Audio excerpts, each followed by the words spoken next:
Credit card అంటే అప్పుల card అనుకుంటున్నారా? లేదా క్రెడిట్ కార్డు వాడితే సిబిల్ స్కోర్ పోతుందని భయపడుతున్నారా? ఒక్కసారి ఆగండి. అదే క్రెడిట్ కార్డ్ని ఒకరు 50,000 డెబిట్లోకి వెళ్ళడానికి వాడతారు. మరొకరు అదే కార్డుతో రివార్డ్స్, క్యాష్ బ్యాక్, డిస్కౌంట్స్ తీసుకొని ప్రతి నెల ₹1 ఇంట్రెస్ట్ కూడా కట్టరు. డిఫరెన్స్ ఏంటి? కార్డు కాదు, దాన్ని ఎలా యూజ్ చేస్తున్నామన్నదే. ఈ వీడియోలో క్రెడిట్ కార్డ్ గురించి ఉన్న బిగ్గెస్ట్ మైత్స్, హిడెన్ ఫీచర్స్ మరియు స్మార్ట్ యూజర్స్ ఫాలో చేసే పవర్ మూవ్స్ చూద్దాం. Welcome to our channel. ఈరోజు మన topic credit card mastery, myths, fees and power moves. Credit card అంటే మంచిదా చెడ్డదా? Simple answer. రెస్పాన్సిబుల్గా వాడితే పవర్ఫుల్ ఫైనాన్షియల్ టూల్, కేర్లెస్గా వాడితే ఎక్స్పెన్సివ్ డెబిట్ ట్రాప్. కాబట్టి చివరి వరకు చూడండి, ఎందుకంటే చివరిలో నేను చెప్పే ఒక simple credit card rule follow చేస్తే అన్నెసరీ ఇంట్రెస్ట్ పేమెంట్స్ నుంచి మీరు చాలా వరకు తప్పించుకోవచ్చు. ఫస్ట్ మైత్, క్రెడిట్ కార్డ్ వాడితే సిబిల్ స్కోర్ తగ్గిపోతుందా? ఇది పూర్తిగా నిజం కాదు. మీరు క్రెడిట్ కార్డ్ తీసుకున్నారనే కారణంతో సిబిల్ స్కోర్ తగ్గదు. యాక్చువల్లీ మీరు కార్డ్ని రెస్పాన్సిబుల్గా యూజ్ చేసి బిల్స్ని టైం పే చేస్తే పాజిటివ్ క్రెడిట్ స్కోర్ బిల్డ్ అవుతుంది. ఎగ్జాంపుల్, రవి దగ్గర 50,000 లిమిట్ ఉన్న క్రెడిట్ కార్డు ఉంది. అతను నెలకు 10,000 మాత్రమే స్పెండ్ చేస్తాడు. స్టేట్మెంట్ వచ్చిన తర్వాత ఫుల్ అమౌంట్ని బిల్ డేట్ కంటే ముందే పే చేస్తాడు. ఇలా కన్సిస్టెంట్గా చేస్తే రెస్పాన్సిబుల్ క్రెడిట్ హిస్టరీ బిల్డ్ అవుతుంది. కానీ 50,000 లిమిట్ ఉంది కదా అని ప్రతి నెల 45,000 to 50,000 స్పెండ్ చేసి మినిమం అమౌంట్ మాత్రమే పే చేస్తే ప్రాబ్లం అక్కడే మొదలవుతుంది. Second myth, minimum amount pay చేస్తే చాలు. ఇది క్రెడిట్ కార్డ్ వరల్డ్లో అత్యంత డేంజరస్ మిస్కన్సెప్షన్. సపోజ్ మీ బిల్ 30,000, బ్యాంకు చెబుతుంది మినిమం డ్యూ 1,500 మాత్రమే. మీరు అబ్బా చాలా ఈజీ అనుకొని 1,500 పే చేస్తే మీరు డెబిట్ పూర్తిగా పోయినట్టు కాదు, మిగిలిన అమౌంట్పై ఇంట్రెస్ట్ రావచ్చు. అందుకే గోల్డెన్ రూల్, మినిమం డ్యూ కాదు, టోటల్ అమౌంట్ డ్యూ పే చేయాలి. సాధ్యమైనంత వరకు ఫుల్ స్టేట్మెంట్ బ్యాలెన్స్ పే చేయండి. ఫీజ్, ఫ్రీ కార్డ్ అంటే రియల్లీ ఫ్రీనా? క్రెడిట్ కార్డ్ తీసుకునేటప్పుడు లైఫ్ టైం ఫ్రీ అని చూసిన వెంటనే అప్లై చేయకండి. ఈ ఛార్జెస్ గురించి తెలుసుకోండి.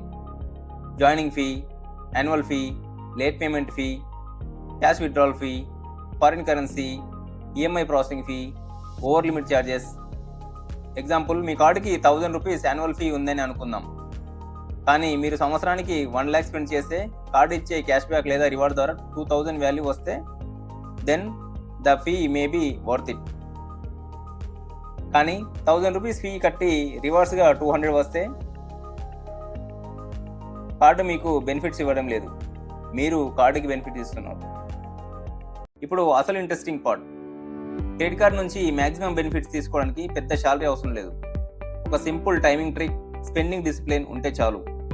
అది ఏంటి? పవర్ మూవ్ 1, గేర్ స్పీడ్ని అండర్స్టాండ్ చేసుకోండి. క్రెడిట్ కార్డ్ పర్చేస్ చేసిన వెంటనే ఇంట్రెస్ట్ పడుతుంది అనుకోవడం తప్పు. Card billing cycle, statement date, payment due date ఎలా పనిచేస్తాయో తెలుసుకోండి. ఎగ్జాంపుల్, మీ బిల్లింగ్ సైకిల్ 1st నుంచి 30 వరకు ఉందనుకుందాం. 30 తర్వాత స్టేట్మెంట్ జనరేట్ అవుతుంది. దానికి ఒక డ్యూ డేట్ ఉంటుంది. స్టేట్మెంట్లో ఉన్న టోటల్ అమౌంట్ని డ్యూ డేట్కి ముందు ఫుల్గా పే చేయడం చాలా ఇంపార్టెంట్. ఎగ్జాక్ట్ ఇంట్రెస్ట్ ఫ్రీ పీరియడ్ని మీ కార్డ్ టర్మ్స్పై డిపెండ్ అవుతుంది. పవర్ మూవ్ 2, రివార్డ్స్ కోసం ఎక్స్ట్రా స్పెండింగ్ చేయకండి. 500 క్యాష్ బ్యాక్ కోసం 5,000 అన్నెసరీ షాపింగ్ చేయడం సేవింగ్స్ కాదు. మీకు ఆల్రెడీ అవసరమైన గ్రోసరీస్, ఫ్యూయల్, బిల్స్ వంటి ప్లాన్డ్ ఎక్స్పెన్సెస్ ఉంటే రివార్డ్స్ ఉపయోగపడవచ్చు. కానీ రివార్డ్స్ కోసం ఖర్చు పెంచకండి.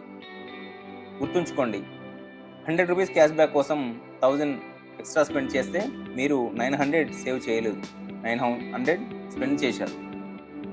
Power move 3, credit utilisation control చేయండి.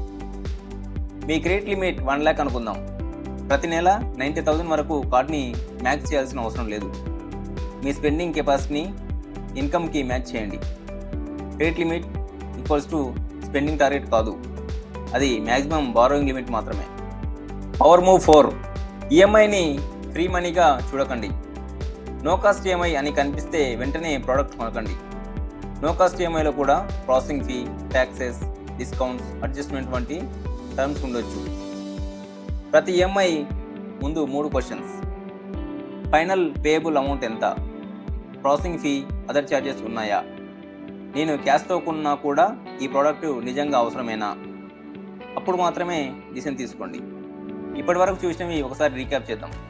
క్రెడిట్ కార్డ్ అంటే బ్యాడ్ కాదు.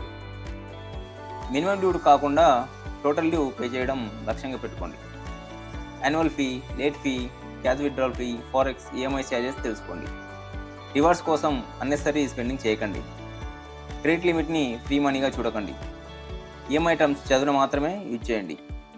డ్యూ డేట్ మిస్ కాకుండా రిమైండర్ లేదా ఆటోపే సెట్ చేసుకోండి.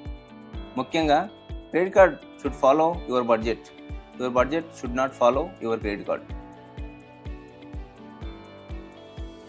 మరి నెక్స్ట్ వీడియోలో ఇంకో ఇంట్రెస్టింగ్ టాపిక్ చూద్దాం. Credit card versus debit card.